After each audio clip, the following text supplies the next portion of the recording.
भोजन का दान बड़ी ही सुंदर कहानी। जय श्री श्याम दोस्तों। एक गांव में एक गरीब आदमी रहता था। आदमी का नाम मंगल था। वह बिल्कुल अकेला था। बैलगाड़ी लेकर जंगल जाता और लकड़ियां काटकर उस पर लाद लाया करता था। शहर में लकड़ियां बेचने से जो कुछ भी मिल जाता था उसी से वह अपने जीवन का निर्वाह करता था। उस दिन दोपहर के बाद का समय था। मंगल बैलगाड़ी पर लकड़ियां लादकर शहर की ओर जा रहा था। रास्ते में उसे एक ऐसा आदमी मिला जो पैदल चलते चलते थक गया था। वह आदमी शहर का रहने वाला था। उसका नाम सूरज था। सूरज ने मंगल से कहा, भाई, मैं बहुत थक गया हूँ। यदि तुम शहर जा रहे हो तो कृपा करके मुझे अपनी बैलगाड़ी पर बैठा लो। मंगल बोला, हाँ, मैं शहर जा रहा हूँ। आओ, बैठ जाओ बैलगाड़ी पर। एक मनुष्य को दूसरे मनुष्य की सहायता करनी ही चाहिए। सूरज बैलगाड़ी पर बैठ गया। दोनों रास्ते भर प्रेम से बात करते रहे। एक दूसरे को अपने जीवन का हालचाल बताते रहे। जब शहर आ गया तो सूरज ने मंगल को अपने घर का पता बताते हुए कहा, लकड़ियां बेचने के बाद मेरे घर पर आना। मैं चाहता हूँ आज तुम मेरे अतिथि बनो। तुम्हारा आदर सत्कार करने से मुझे सुख प्राप्त होगा। मंगल ने वचन दे दिया। सूरज प्रसन्न होकर अपने घर चला गया और उत्सुकता पूर्वक मंगल की राह देखने लगा। मंगल जब संध्या होने के बाद सूरज के घर गया, सूरज ने बड़े आदर से उसका स्वागत किया। उसे अच्छा से अच्छा खाना खिलाया और उसके सोने का सुंदर प्रबंध किया। रात में दोनों देर तक आपस में बातचीत करते रहे। सूरज और मंगल दोनों में घनिष्ठ मित्रता हो गई। मंगल जब भी शहर जाता था सूरज से अवश्य मिला करता था। कभी कभी रात में उसके घर भी रुक जाता था। पूर्णिमा का दिन था। मंगल लकड़ियां बेचने के बाद सूरज के घर रुक गया था। रात के 9 बज रहे थे। आकाश में पूर्णिमा का चंद्रमा था। पूर्णिमा का चांद हंस रहा था। धरती पर चारों ओर दूध की धारा की तरह उजाला बह रहा था। पेड़ पौधे उस धारा में नहाकर सफेद हो गए थे।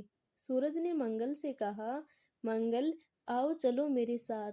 आज मैं तुम्हें एक ऐसा दृश्य दिखाऊंगा कि देखने की बात तो छोड़ो, तुमने कभी उसके बारे में सोचा तक नहीं होगा।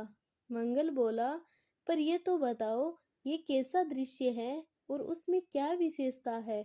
सूरज ने उत्तर दिया, देखोगे तो आश्चर्य में डूब जाओगे। मेरे नगर के राजा का एक प्रधान खंजाची है। उसका सिद्धांत है खाना पीना और आनंद से रहना। वह कहता है कि एक न एक दिन मनुष्य को सब कुछ छोड़कर जाना पड़ता है। अतः संग्रह से कोई लाभ नहीं। मनुष्य को अपने जीवन में ही अपनी उपार्जित वस्तुओं का उपभोग कर लेना चाहिए। यही कारण है कि वह खजांची प्रतिदिन बड़े ठाट बाट से भोजन करता है। पर पूर्णिमा की रात में जिस ढंग से वह भोजन करता है वह देखने योग्य होता है। उसका भोजन सोने के बर्तनों में तैयार किया जाता है। वह जिन बर्तनों में भोजन करता है वे भी सोने के ही होते हैं। सोने के ही चम्मच, सोने के ही प्यालियां और सोने के ही गिलास। वह जिस पाट पर बैठकर भोजन करता है वह भी सोने का होता है। खजांची नीचे से लेकर ऊपर तक पीले परिधानों से सुशोभित रहता है। उसके शरीर पर सोने के अमूल्य आभूषण रहते हैं। उसके नौकर चाकर और रसोइया भी पीले वस्त्र और स्वर्ण आभूषण धारण किए रहते हैं। चांदनी रात में खजांची के घर ऐसी स्वर्ण आभा बिखरती रहती है कि मनुष्य ही नहीं देवताओं का मन भी लालच से भर उठता होगा। नगर के बड़े अमीर भी उस अनुपम दृश्य को देखने के लिए वहां इकट्ठे होते हैं। सूरज की बात सुनकर मंगल के मन में भी लालसा उत्पन्न हो गई। वह खजांची के भोजन के दृश्य को देखने के लिए सूरज के साथ उसके घर गया। वहां मेला सा जुटा हुआ था। खजांची तरह तरह के सोने के आभूषणों और पीले बलिदानों से सज्जित होकर भोजन के लिए सोने के पाट पर बैठा।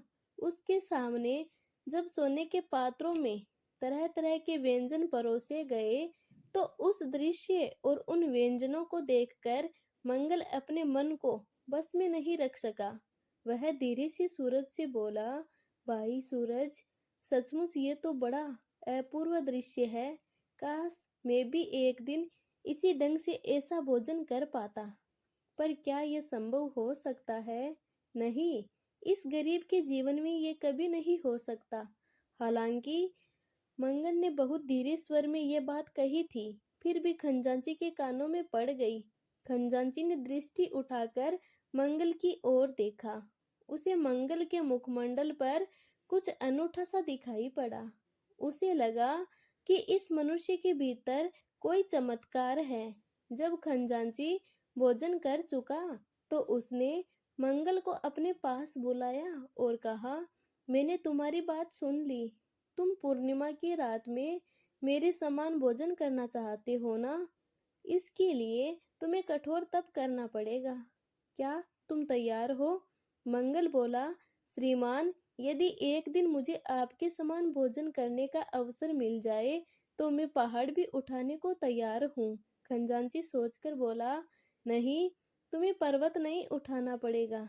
तुम्हें 3 वर्षों तक मेरे खेतों में काम करना होगा। मंगल बोला, श्रीमान, मैं अपने इच्छा पूर्ति के लिए तैयार हूँ, पर 3 वर्षों के बाद मुझे आपके सम्मान भोजन मिलेगा ना? खजांची ने दृढ़ता से कहा, अवश्य मिलेगा। मंगल लकड़ियां काटना छोड़कर खजांची के खेतों में काम करने लगा। वह दिन भर खेतों में पसीना बहाता और रात में मजदूरों के साथ खाकर सो जाता था। वह हर मजदूर से प्रेम पूर्वक व्यवहार करता और बीमार मजदूरों की सेवा भी करता। मजदूर उसके मधुर भाषण और मृदुल व्यवहार से प्रभावित थे। धीरे धीरे 3 वर्ष बीत गए। मंगल की मेहनत और लगन से खजांची के खेतों में इतना अनाज पैदा हुआ कि उसे रखना भी कठिन हो गया। खजांची मंगल की लगन पर मुग्ध हो गया। उसके मन में विचार आया, ये मनुष्य साधारण नहीं है। 3 वर्ष पूरे होने पर मंगल फिर खजांची के सामने पहुंचा। खजांची ने प्रेम से कहा, मंगल, मैं तुम्हारी मेहनत से बहुत प्रसन्न हूँ। मैं 24 घंटे के लिए तुम्हें अपने भवन का मालिक बना रहा हूँ। तुम्हें जो चाहे वो करो, चाहे जैसा भोजन करो, सभी नौकर तुम्हारी आज्ञा का पालन करेंगे। मंगल बोला, श्रीमान, मैं आपके भवन का मालिक बनकर क्या करूँगा? मैं तो केवल एक दिन आपके समान भोजन करना चाहता हूँ। खजांची बोला, पर तुम्हारी मेहनत के सामने ये भी कम है। तुम आज मेरे भवन के स्वामी हो। अगले दिन पूर्णिमा की रात, चांदनी खिली हुई थी। मंगल खजांची की तरह सज धज कर सोने के पाट पर भोजन के लिए बैठा। उसके सामने सोने के पात्रों में व्यंजन रखे थे। वह खाने ही जा रहा था कि उसे एक बौद्ध भिक्षु दिखाई पड़ा। भिक्षु ने मंगल की ओर देखकर कहा, बुद्ध शरणम गच्छामि। इतना सुनते ही मंगल के हृदय के तार बज उठे। उसके भीतर दिव्य प्रकाश उत्पन्न हो गया। उसे प्रकाश में उसने देखा, सारा संसार उसके भीतर है, सारा ब्रह्मांड उसके भीतर है, सभी प्राणी उसके भीतर है। मंगल ने बिना किसी मोह के अपना भोजन उस भिक्षु को दान कर दिया। खजांची आश्चर्यचकित रह गया। वह बोला, मंगल, तुमने ये क्या किया? जिस भोजन के लिए तुमने 3 वर्षों तक श्रम किया, उसे भिक्षु को दे दिया। मंगल बोला, श्रीमान, मैंने ठीक किया। जो मैं हूँ वही बौद्ध भिक्षु भी है। मैंने भोजन किया या उसने, एक ही बात है। खजांची मंगल की बात पर मुग्ध हो गया। वह बोला, मंगल, मैं सदा सदा के लिए तुम्हें अपने घर का मालिक बनाता हूँ। पर मंगल ने वह मालिकाना हक भी उसी भिक्षु को दान में दे दिया। मंगल के इस भोजन दान की खबर राजा तक पहुंची। राजा ने प्रसन्न होकर मंगल को पूरा राज्य दे दिया। पर मंगल ने वह राज्य भी भिक्षु को दान में दे दिया। भिक्षु मुस्कुराकर बोला, इस मनुष्य की मेहनत, लगन और त्याग पर प्रसन्न होकर भगवान बुद्ध ने इसे अपनी शरण में ले लिया है। जो प्राणी बुद्ध की शरण में जाता है, उसके लिए ब्रह्मांड का राज्य भी तुच्छ है। मंगल के त्याग का प्रभाव खजांची और राजा पर भी पड़ा। दोनों ने अपना सब कुछ छोड़कर बौद्ध भिक्षु बनना स्वीकार कर लिया। वे धर्म संघ में सम्मिलित हो गए। एक मनुष्य को दूसरे मनुष्य की सहायता करनी चाहिए। श्रम, सेवा और त्याग ही मनुष्य का सबसे बड़ा गुण है। परिश्रमी, प्रेमनिष्ठ मनुष्य को ईश्वर की कृपा अवश्य मिलती है।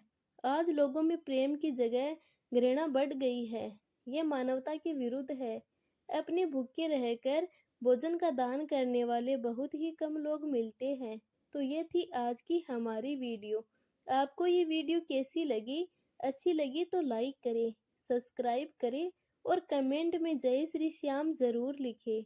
धन्यवाद। जय श्री श्याम।